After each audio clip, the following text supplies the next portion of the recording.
إن الحمد لله نحمده ونستعينه ونستغفره ونؤمن به ونتوكل عليه ونعوذ بالله من شرور أنفسنا ومن سيئات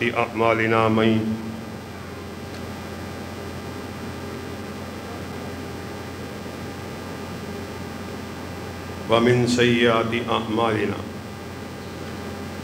ومن يضلله فلا هادي له واشهد ان لا اله الا الله واشهد ان محمدا عبده ورسوله صلى الله عليه وسلم اما بعد فان خير الحديث كتاب الله وخير الهدي هدي محمد صلى الله عليه وسلم وشر الامور محدثاتها وكل محدثة بدعة وكل بدعة ضلالة وكل ضلالة في النار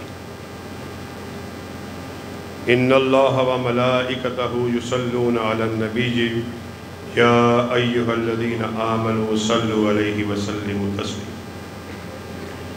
حضرات گرامی قدر، آپ کے سامنے آقا کائنات آپ کی شخصیت کے حوالے سے کچھ حقوق ہیں، ان کو بیان کرنے کی کوشش کی جا رہی ہے۔ پہلا حق جس کو آپ کے سامنے بیان کرنے کی کوشش کی وہ یہ تھی کہ ہمارا یہ عقیدہ ہونا چاہیے، ہمارا یہ نقطہ نظر ہونا چاہیے کہ آقا کائنات آپ کی ذات اس کائنات میں سب سے اعلیٰ ہے، سب سے بڑی ہے۔ اور پھر اس کے بعد جو دوسرا حق ہے وہ یہ ہے کہ جس طرح ذات آپ کی اعلیٰ ہے، پھر بات بھی آپ کی سب سے اعلیٰ ہے۔ جس طرح آپ کی ذات کا عملی طور پر ہمیں مظاہرہ کرنا چاہیے، پھر اس بات کا بھی عملی طور پہ مظاہرہ ہونا چاہیے کہ آقا کی حدیث کے آ جانے کے بعد، آپ کے فرمان کے آ جانے کے بعد اپنی گردنوں کو فوراً سے پہلے جھکا لینا چاہیے۔ پھر یہ نہیں کہ آقا کی بات آ جائے میں اپنے بڑے کی بات کو کرتا رہوں، کوئی کتنا بھی بڑا کیوں نہ ہو، آقا کے فرمان کے مطابق اس کی کوئی حیثیت نہیں۔ اور اسی طرح ایک اور حق ہے کہ جس کا ادا کرنا آپ کی شخصیت کے حوالے سے ہم تمام کے تمام مسلمانوں پہ بڑا ضروری ہے، لازم ہے، فرض ہے، وہ یہ ہے کہ آپ نے ارشاد فرمایا کہ تم میں سے کوئی شخص اس وقت تلک کامل مومن نہیں ہو سکتا جب تلک کہ میں اس کو اس کی جان سے زیادہ محبوب نہ ہوں، حتی اکون احب الیک من نفسک، اس کے نفس سے زیادہ میں اس کو محبوب نہ ہو جاؤں۔ عبداللہ بن حشام رضی اللہ تعالیٰ عنہ بیان کرتے ہیں کہ ہم آقا کائنات کے پاس بیٹھے ہوئے تھے، حضرت عمر فاروق رضی اللہ تعالیٰ عنہ آپ کے ہاتھ کو بڑے پیار سے آقا کائنات نے تھاما ہوا۔ حضرت عمر فاروق پیار بھرے انداز میں آمینہ کے لال کو مخاطب کیا، کہا آقا صلی اللہ علیہ وسلم، اللہ کی قسم ہے آپ مجھے میری جان کے علاوہ سب سے زیادہ محبوب ہیں، سب سے زیادہ عزیز ہیں۔ آپ نے حضرت عمر کی بات کو سنا، کہا والذی نفسی بیدی، اللہ کی قسم عمر، اس کے قبضے میں جس میں میری جان ہے، اس رب کے قبضے میں جس میں میری جان ہے، جس کے ہاتھوں میں میری جان ہے، بات اس وقت تلک نہیں بنے گی جب تک میں تجھے تیری جان سے من نفسک تیری جان سے بھی زیادہ محبوب نہ ہو جاؤں۔ حضرت عمر نے کہا اللہ کی قسم آپ مجھے میری جان سے بھی زیادہ محبوب ہیں۔ کہا الآن یا عمر الآن، اب بات بنی ہے، اب بات بنی۔ ساتھیو یہ ایک ایسا حق ہے جس کو آج ہم بھولے بیٹھے ہیں۔ نبی کریم نے واضح فرمایا کہ جب تک میں تمہیں تمہاری جان سے زیادہ عزیز نہ ہو جاؤں تم مسلمان ہی نہیں ہو سکتے۔ پھر اسی پر اتفاق نہیں کیا، پھر ایک اور حدیث کے الفاظ کہ جب تک میں تمہیں تمہاری جان، تمہارے مال، تمہاری اولاد، تمہارے والدین سب سے زیادہ عزیز نہ ہو جاؤں، حب الیہ من ولدہ و والدہ و اہلہ و مالہ، ان سب چیزوں سے زیادہ عزیز نہ ہو جاؤں، تمہارا ایمان تب تلک کامل ہی نہیں ہو سکتا۔ آج ذرا ہم اپنا محاسبہ کریں، اپنا جائزہ لیں، کیا ہمیں بھی نبی کریم صلی اللہ علیہ وسلم سے اسی طرح محبت ہے؟ اپنے مال سے زیادہ محبت ہے، اپنی جان سے زیادہ محبت ہے، اپنے اہل و عیال ان سے زیادہ محبت ہے؟ ہماری محبت کا کیا معیار ہے؟ پھر ساتھیوں پھر اس محبت کے ثمرات ہیں، فوائد ہیں۔ شریعت کا تو مسئلہ ہے ہی کہ ہمیں آقا سے محبت سب سے زیادہ ہونی چاہیے، اس کا فائدہ بھی ہے۔ حضرت انس رضی اللہ تعالیٰ عنہ، صحیح بخاری کی حدیث ہے، ایک شخص آپ کے سامنے آیا، کہا آقا قیامت کب آئے گی؟ تو آقا نے کہا تو نے قیامت کے لیے کیا تیاری کی ہوئی ہے؟ تو نے مجھ سے سوال کو کیا قیامت کب آئے گی، تو نے قیامت کی تیاری کے لیے کیا کیا؟ کہا میں نے قیامت کی تیاری کے لیے اللہ اور اس کے رسول سے محبت کو کیا ہے۔ آقا کائنات نے کہا پھر کل اللہ کی قسم تو جنت میں میرے ساتھ ہوگا، میرے ساتھ ہوگا۔ پھر یہ فائدہ بھی ہے، یہ صرف یہ نہیں کہ حدیث پر عمل کرنے کے لیے آپ سے محبت کی جائے، اس کے ہمارے دنیا میں آخرت میں اس کے فوائد ہیں۔ کلام مجید میں میں نے اس آیت کو آپ کے سامنے تلاوت کیا کہ وَمَن يُطِعِ اللَّهَ وَالرَّسُولَ فَأُولَٰئِكَ مَعَ الَّذِينَ أَنْعَمَ اللَّهُ عَلَيْهِم مِّنَ النَّبِيِّينَ وَالصِّدِّيقِينَ وَالشُّهَدَاءِ وَالصَّالِحِينَ وَحَسُنَ أُولَٰئِكَ رَفِيقًا۔ پھر جو اللہ کے رسول سے، اللہ سے محبت کرنے والے، آپ کی تابع داری کرنے والے، آپ کی اطاعت کرنے والے ہیں، پھر وہ کل قیامت کے دن کہاں ہوں گے؟ اللہ کے حبیب کے ساتھ ہوں گے، اللہ کے حبیب کے ساتھ ہوں گے۔ اور ساتھیوں وَحَسُنَ أُولَٰئِكَ رَفِيقًا، پھر وہ ساتھ کیسا ہوگا ذرا اندازہ کیجئے، ذرا گمان کیجئے، پھر وہ ساتھ کیسا ہوگا۔ حضرت انس کہتے ہیں جب سے ہم نے اس حدیث کو سنا، جب سے ہم نے اس حدیث کو سنا کہ انسان کل قیامت کے دن اس کے ساتھ ہوگا جس سے وہ محبت کرتا ہے، اللہ کی قسم اس سے بہترین قول کو ہم نے سنا ہی نہیں، کیونکہ ہم سب کو آقا کائنات سے والہانہ محبت تھی، والہانہ محبت تھی۔ آپ نے قسم کھا کے اس بات کو کہا، آپ قسم نہ بھی کھاتے، آپ سے سچی، آپ سے سچی، آپ سے سچی بات کسی اور کی ہو سکتی؟ کہا ہم تو فخر سے جھومتے تھے، ہم تو بڑا مان تھا کہ ہمیں تو آقا کائنات آپ کی ذات سے علاوہ کسی سے محبت ہی نہیں ہے، کل انشاءاللہ ہمارا ساتھ آپ کے ساتھ ہونے والا ہے۔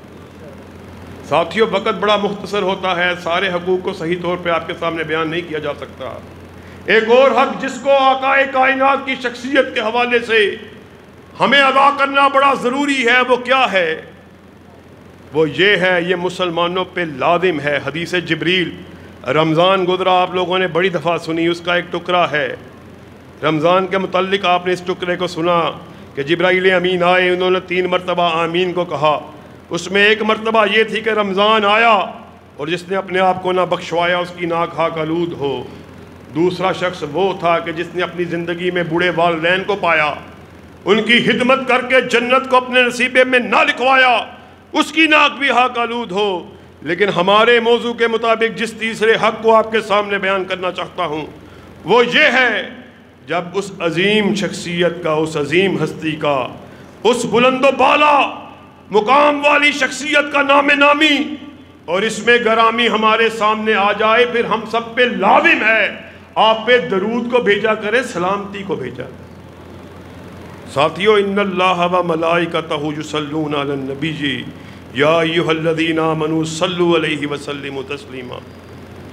اللہ اور اس کے مقرب فرشتے، اللہ اور اس کے مقرب فرشتے آپ پر درود کو بھیجتے ہیں، سلامتی کو بھیجتے ہیں، پھر آپ پہ میرے پہ لازم ہے جب آقا کائنات کا اس مقدس شخصیت کا نام ہمارے سامنے آ جائے، پھر ہم پہ لازم ہے کہ ہم اس کے اوپر درود کو بھیجا کریں، سلامتی کو۔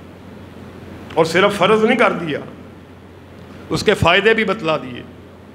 جو ایک مرتبہ آقا کائنات پہ درود کو، سلامتی کو بھیجتے ہیں، اللہ آسمان کی بلندیوں سے 10 مرتبہ اس کے اوپر درود کو بھیجتے ہیں۔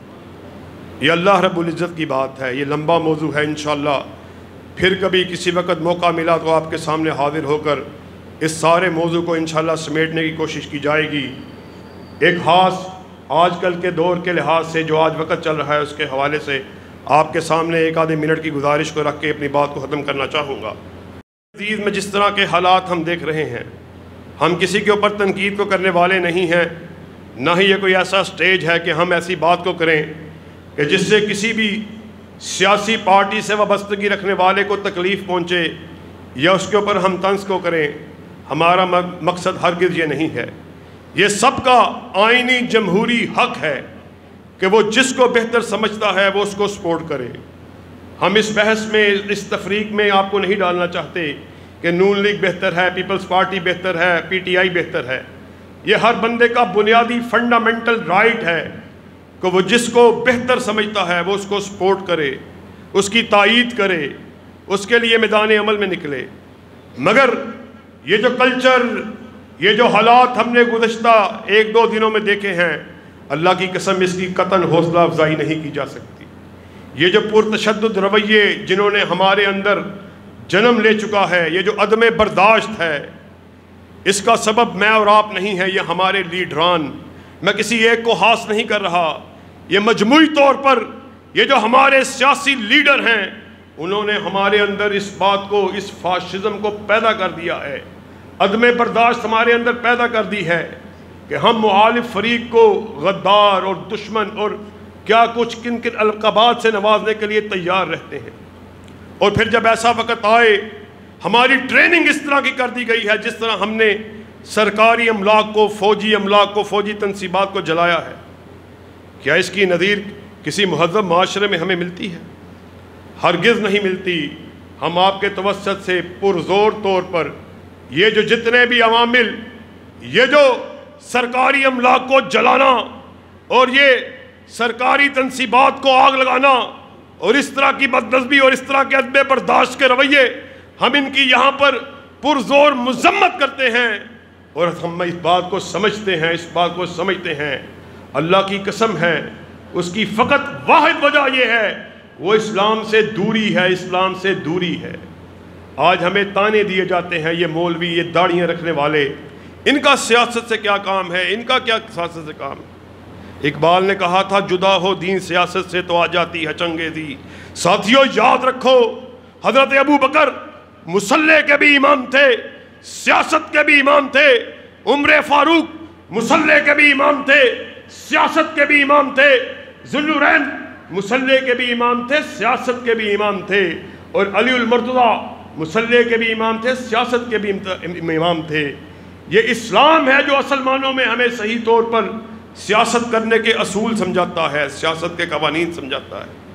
یہ آج جو ہمارے اندر عدم برداشت اور یہ کسی کی بات کو ایکسیپٹ نہ کرنا، یہ تشدد والا رویہ، مخالف کو سمجھنا کہ وہ جو ہے غدار بھی ہے، وہ دشمن بھی ہے اور سارا کچھ وہ ہے، اور جو میں ہوں میں ہی حق پہ ہوں، یہ اسی لیے پیدا ہوئے کہ ہم اسلام سے دور ہیں، ہم نے اسلامی تعلیمات جو ہے ان سے روگردانی کی ہے۔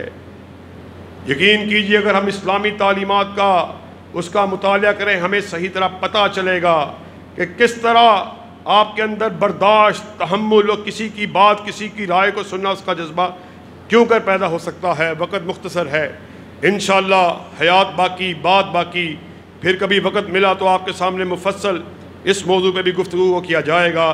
سبحان ربک رب العزت عما یصفون۔